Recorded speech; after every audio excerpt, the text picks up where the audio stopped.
सूर्य की तरह चमकने के लिए सूर्य की तरह जलना होगा, गुलाबों की तरह महकने के लिए कांटों से होकर गुजरना होगा। नमस्कार दोस्तों, मैं Sanjeet Rana motivation speaker, life coach और आपका बिजली.com स्वागत करता हूं। आज की इस वीडियो में मैं आप लोगों को बेहतरीन जानकारी देने वाला हूं। आज की इस वीडियो में कहीं पे मैं गुड न्यूज देने वाला हूं। अगर आप ये गुड न्यूज को नहीं सुनते हैं तो आप अपने मानसिक और बौद्धिक विकास से नाता तोड़ते हैं। ये गुड न्यूज को सुनने के लिए आपको कोई भी फी नहीं देनी पड़ेगा, लेकिन नहीं सुनेगा तो बहुत बड़ा जिंदगी में मार खा सकते हैं। तो मुझे भी पता नहीं है कि मैं कब और कहां पे गुड न्यूज दूंगा।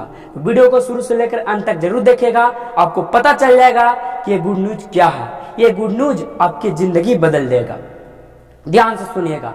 मोटिवेट होने का बहुत सारे तरीके होते हैं, लेकिन उसमें से एक तरीका स्टोरी सुनकर मोटिवेट होना, ये अलग ही तरीका है। चलिए मैं आप लोग को आज मोटिवेट करता हूँ। मोटिवेट ये तो गारंटी है कि आप लोग मोटिवेट हो जाइएगा, लेकिन मोटिवेट होने के लिए, आप जिंदगी में मोटिवेट रहने के लिए आप इस कहानी को अपने जिंदगी में बैठा लीजिएगा। चलिए शुरू करते हैं। ये हमारे जाने माने जो एक व्यक्ति थे स्वामी विवेकानंद, उनके रिलेटेड, उनके जिंदगी से रिलेटेड मैं कुछ कहानी सुनाऊंगा और उस कहानी को सुनने के बाद आपको पता चलेगा कि वास्तविक में मोटिवेट क्या होता है। तो बिल्कुल भी इस वीडियो को ध्यान से देखिएगा। चलिए शुरू करते हैं। एक बार की बात है, स्वामी विवेकानंद एक सफर के दौरान कहीं पे जा रहे थे। सफर मतलब यात्रा कर रहे थे। यात्रा में होता कुछ ऐसा घटना घटता है, वे एक बस में बैठे हुए होते हैं। जब बस में बैठे हुए होते हैं तो उन्हें कुछ लड़कियों छेड़ने का प्रयास करते हैं। स्वामी विवेकानंद के हाथ में एक बहुत ही सुंदर कलाई घड़ी था। उस कलाई घड़ी को उन लड़कियों छीनने का प्रयास करते हैं, मतलब मांगने का प्रयास करते हैं। तो लड़की लोग बोलती है कि आप मुझे कलाई घड़ी दे दीजिए, वरना मैं टीटू को बुलाकर आपको मैं ये इंजाम में अंदर करवा दूंगा कि ये हमारे साथ बदतमीजी कर रहे हैं। स्वामी विवेकानंद घबराते जरूर हैं, लेकिन वे हिम्मत से काम लेते हैं। और वो हिम्मत से काम क्या लेते हैं? घबराते जरूर, लेकिन हिम्मत से काम लेते हैं। बोलते हैं, ऐसा लड़कियों के सामने बोलते हैं कि मुझे ना सुनाई दे रहा है और नहीं मैं बोल पा रहा हूँ। आप मुझे जो बात बोलना चाहते हैं एक कॉपी में लिख कर दीजिए, कागज में लिख कर दीजिए। लड़की लोग बिना कुछ सोचे समझे लिख कर बातें दे देते हैं। बस होता क्या है, जस्ट उन लोग का बाजी उन लोगों के ऊपर भारी पड़ जाता है। वे टीटी को बुलाते हैं और बोलते हैं कि मुझे कुछ लड़कियां छेड़ रहे हैं और मुझसे ऐसे बदतमीजी करते हैं। तो इससे पता चलता है कि वे उनके पास उतना बड़ा परिस्थिति होने के बावजूद भी उस परिस्थिति को कैसे हैंडल करते हैं। ठीक इसी प्रकार उनके जिंदगी में एक और घटना घटता है।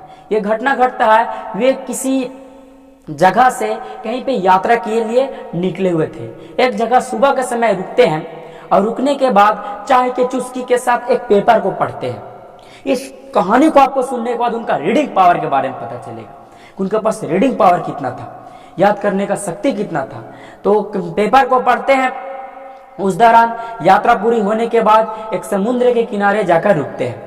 अपने हाउस में रुके हुए थे तो उसी यात्रा के साथ एक व्यक्ति आता है जो मालिक होता है, बहुत बड़ा करपट्टी होता है, मतलब कि एक बिजनेसमैन होता है। एक छोटा सा मतलब उसका नौकर साथ में जाता है और नौकर को एक पेपर देता है मालिक, और उस पेपर को ले गया किनारा, नदी के किनारे घूमने, मतलब समुद्र के किनारे गए हैं। लेकिन होता क्या है कि वो नौकर से बेचारा से क्या होता है कि वो न्यूज़पेपर गिर जाता है पानी में और मालिक उस पर पूरा झुंझुलाने लगता है, मतलब पूरा गुस्सा निकालने लगता है। उसी समय वहां पे मौजूद स्वामी विवेकानंद पहुंच जाते हैं, या उनके पास लोग पहुंच जाते हैं और वे समस्याओं को सुनाते हैं कि मेरे पास ऐसा समस्या आ गया, हम इसे कैसे हल करें, क्योंकि किसी भी समस्या को चुटकी में हल कर देते थे स्वामी विवेकानंद। स्वामी विवेकानंद बोले कि आप लोग घबराइए मत, मुझे आप सिर्फ 5 मिनट का मोहलत दीजिए। कितना मिनट का? 5 मिनट का मोहलत दीजिए। स्वामी विवेकानंद जी को 5 मिनट का मोहलत दिया जाता है। और क्या होता है, जब स्वामी विवेकानंद को 5 मिनट का मोहलत दिया जाता है तब वह एक रूम में जाते हैं, और रूम में जाने के बाद 5 मिनट के बाद वो एक बड़े से पेपर के साथ लौटते हैं। और पेपर में क्या था, जो सुबह वह न्यूज पढ़े थे उससे लाइन बाय लाइन, कॉमा तक, मतलब कि फुल स्टॉप तक, मतलब पूर्ण विराम तक छाप कर लेकर आ जाते हैं। सब लोग आश्चर्यचकित से देखने लगते हैं। इनसे हमें यह पता चलता है कि स्वामी विवेकानंद के पास कितना ज्यादा रीडिंग पावर है, कितना ज्यादा याद करने का सकती है। ठीक इसी प्रकार स्वामी विवेकानंद की जिंदगी में एक और घटना घटता है। होता क्या है, वह एक किसी शहर में रुके हुए रहते हैं और वह शहर में रुके हुए रहते हैं तो एक पुस्तकालय, एक लाइब्रेरी में जाते हैं। शाम को जाते हैं, बुक लेकर आते हैं, सुबह लौटा देते हैं। शाम को जाते हैं, बुक लेकर आते हैं, सुबह लौटा देते हैं। इस सिलसिला लगभग 1 महीनों तक चला। वहाँ का जो मैनेजर था, वहाँ का जो मैडम थी, बहुत ही ज्यादा एक दिन गुस्सा में आ जाती है। बोलते हैं कि अगर आपको किताब पढ़ना ही नहीं है तो अब ले जाते क्यों है, मेरे समय को बर्बाद क्यों करते हैं। स्वामी विवेकानंद मुस्कुराते हुए बोलते हैं कि मैडम जी, मैं प्रत्येक किताब को पर डे रोज पढ़ता हूँ। तो बोलते ठीक है, मैं अभी तक आप जितना बुक लेके गए हैं उसमें से मैं आपसे कुछ प्रश्न पूछूंगा। स्वामी विवेकानंद बोलते हैं ऑफ कोर्स, पूछिए। होता क्या, वे जितना 1 महीना में जितना भी बुक लेके गए स्वामी विवेकानंद, लिस्ट निकालती है मैडम और पढ़ती है, बोलती है कि इस बुक में क्या लिखा हुआ है। तो स्वामी विवेकानंद ऐसे जवाब देते हैं जैसे अभी तुरंत पढ़े। वो उन्होंने, स्वामी विवेकानंद थे जो पेज के साथ साथ पेज नंबर, मतलब कि डॉट कॉमा फुल स्टॉप सारा चीज बोल डालते हैं। तब वे मैडम आश्चर्यचकित से देखने लगते हैं, बोलते वाह, आप तो वास्तविक में महान व्यक्ति हैं। ठीक इसी प्रकार उनके जीवन में एक और घटना घटता है। क्या घटना घटता है कि एक नदी के किनारे स्वामी विवेकानंद बैठ के कुछ बच्चों को देख रहे थे। वह बच्चों लगातार नदी में तैर रहे अंडों को फोड़ने का प्रयास कर रहे थे बंदूक के द्वारा। ये सिलसिला लगभग 10, 15, 20 मिनट से जो स्वामी विवेकानंद थे वे देख रहे थे, पर वह उन बच्चों को कुछ बोल नहीं रहे थे। तो बच्चों के पास जाते हैं और स्वामी विवेकानंद बोलते हैं, क्या आप मुझे 5 मिनट का मोहलत दीजिएगा, मतलब एक बार मुझे ट्राई करने का मौका दीजिए। क्या होता है, स्वामी विवेकानंद जाते हैं और बोलते हैं, सारे बच्चे हंसने लगते हैं कि हम इसको लगातार 1 साल से मेहनत कर रहे हैं, से हम नहीं फोड़ पा रहे, आप 5 मिनट में कर दीजिएगा। तो ऑफ कोर्स एक बार तो मौका देकर देखो। स्वामी विवेकानंद जाते हैं और धन धना मतलब 15 से 20 अंडा 5 से 10 मिनट में फोड़ डालते हैं। सारे बच्चे आश्चर्यचकित से देखने लगते हैं और स्वामी विवेकानंद के पीछे पड़ जाते हैं और बोलते हैं, स्वामी विवेकानंद के पीछे पड़ के बोलते हैं, ये मुझे भी कला सिखाई, आप कैसे किया, आप ज्यादा मेहनत किया, क्या करते हैं। लेकिन स्वामी विवेकानंद उन लोगों को नहीं बताते हैं। लेकिन एक कारण यही है कि वो जब भी अंडों को फोड़ते थे वे ध्यान से देख रहे थे, मतलब पूरा का पूरा उनका ध्यान किस चीज पर था, अंडा पर था। तो वे बताते हैं कि हम अपना ध्यान केंद्रित करें, ध्यान की शक्ति से हम इसे फोड़ डालें। अगर आप जानना चाहते हैं कि ध्यान की शक्ति क्या होता है तो मुझे कमेंट में जरूर बताइएगा, मैं बताने का प्रयास करूंगा। चलिए, एक और घटना घटता है उनके जीवन में। क्या होता है कि स्वामी विवेकानंद किसी सभा में गए हुए रहते हैं और लोगों को मोटिवेट करते रहते हैं, भाषण देते हुए रहते हैं। भाषण के निकलने के दौरान, मीटिंग खत्म होने के दौरान जब बाहर निकलते हैं तो एक लेडी आती है और बोलती है कि मैं आपसे शादी करना चाहता हूँ। स्वामी विवेकानंद थोड़ा घबराते हैं, लेकिन बोलते हैं क्यों। तो स्वामी विवेकानंद, लेडी जवाब देती है कि मैं आप ही की तरह एक पुत्र पाना चाहता हूँ। तो लेडी, स्वामी विवेकानंद तुरंत बिना कुछ सोचे समझे उनके पाँव को धर लेता है, बोलता है, माँ मैं आपका आपसे पुत्र हूँ, हो सके अगर हम आपसे शादी करें या आप मुझसे शादी करें तो मेरे जैसा पुत्र हो या ना हो, लेकिन मैं जीता जागता आपका पुत्र हूँ। लड़की है, जो लेडी है, जो नतमस्तक हो जाता है, मतलब अपने सिर को झुका देता है। और ऐसा इसलिए बोले थे स्वामी विवेकानंद क्योंकि वे एक सन्यासी थे, उनको सन्यास को तोड़ने के चक्कर में लेडी लगी हुई है, मजाक नहीं। इनसे पता चलता है कि बड़े से बड़ा परिस्थितियों को स्वामी विवेकानंद कैसे चुटकी में हल कर जाते हैं, इनसे हमें पता चलता है। ठीक इसी प्रकार एक और जिंदगी से घटना घटता है स्वामी विवेकानंद, मतलब स्वामी विवेकानंद की जिंदगी में एक और घटना घटता है। ये घटना बहुत ही ज्यादा इंटरेस्टिंग है। होता क्या है, वे अपने पढ़ाई पूरे करने के दौरान एक वर्ग में बैठे हुए रहते हैं, वर्ग में बैठे हुए रहते हैं। वर्ग में होता क्या, वर्ग में कुछ बच्चे उन्हें मजाक उड़ाने का प्रयास करते हैं। लंच हुआ, लंच के समय स्वामी विवेकानंद बाहर जाते हैं और ग्राउंड में बैठते हैं। उसी समय एक गोरा व्यक्ति वहां पर बैठ के लंच करते हुए रहता है और स्वामी विवेकानंद जाकर वहां गलती से बैठ जाते हैं। वह गोरा व्यक्ति बोलता है कि सुअर और कावा एक साथ नहीं बढ़ सकता है। स्वामी विवेकानंद बिना कुछ सोचे समझे माँ से क्या करते हैं, उड़ जाते हैं और अब बोलते हैं कि कावा तो उड़ गया, अब बैठा हुआ तो कौन है। तो आप सब समझ सकते हैं कौन है, मतलब उनको बेइज्जती लगता है। गोरा व्यक्ति अब सुअर ना बचा, हाँ सुअर बचा, क्योंकि कावा और सुअर जब एक साथ नहीं बढ़ सकता तो कौवा उड़ गया, तो बचा कौन, सुअर बचा। तो इसको बड़ा गुस्सा आता है, बड़ा मतलब कि गुस्सापन महसूस होता है और वह सोचता है कि चल तू क्लास में, और तुझे क्लास में मैं बेइज्जती करूंगा। तो क्या होता है, क्लास में जाता है और क्लास में जाने के बाद बोलते हैं स्वामी विवेकानंद जी मैं आपसे एक प्रश्न पूछना चाहता हूँ।